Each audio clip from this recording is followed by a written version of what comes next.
মুখের কালো দাগ, ট্যান আর নিস্তেজ ত্বক এ নিয়ে কি খুব চিন্তায় আছো? তাহলে আজকের ভিডিওটা শেষ পর্যন্ত দেখো। আজ আমি দেখাবো আলু দিয়ে একটা সহজ ফেস প্যাক যা নিয়মিত ইউজ করলে ত্বক পরিষ্কার এবং সতেজ হয়ে উঠবে। এটাকে তৈরি করবার জন্য আমি একটা মাঝারি সাইজে আলু নিয়েছি। আলুটাকে খুব ভালো করে ধুয়ে কুড়ে নেব, যেটাকে বলে। এখানে খোসা ছাড়াচ্ছি না, খোসাটা সহই আমি আলুটাকে কুড়ে নিচ্ছি। আলুতে রয়েছে ভিটামিন সি এবং কিছু অ্যান্টিঅক্সিডেন্ট, ত্বককে পরিষ্কার এবং উজ্জ্বল করতে সাহায্য করে। ত্বকের দাগ ছোপ দূর করতেও আলুর রস ভীষণভাবে কাজ দেয়।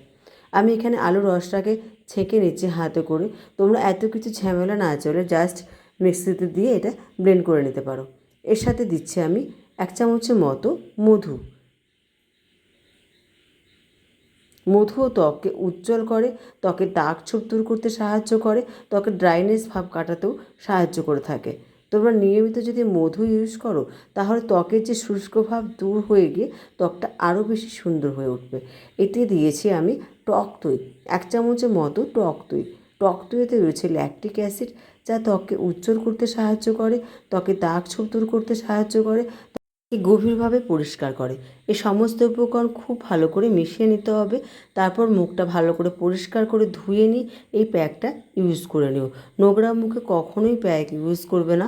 বারবার যে কথাটা বলি, ভালো পরিষ্কার মুখেই প্যাকটা ইউজ করো। ইউজ করবার পর আমি 15 মিনিটের মতো রেখেছিলাম, তারপর নর্মাল জল দিয়ে মুখটা ধুয়ে নিয়েছি। এবার আসি এর সাইড এফেক্টের কথা। এটা লাগাবার আগে অবশ্যই প্যাচ টেস্ট করে নিও, তারপর কিন্তু ইউজ করো। এটা তোমরা সপ্তাহে 2 থেকে 3 দিন ইউজ করতে পারো। ভিডিওটা যদি ভালো লেগে থাকে তাহলে প্লিজ একটা লাইক দিও এবং শেয়ার করে দিও। এছাড়া এই ধরনের আরও ঘরোয়া টিপস পেতে আমার এই চ্যানেলটিকে সাবস্ক্রাইব করতে কিন্তু ভুলে যেও না। দেখা হবে পরের ভিডিওতে। ততক্ষণ পর্যন্ত টাটা।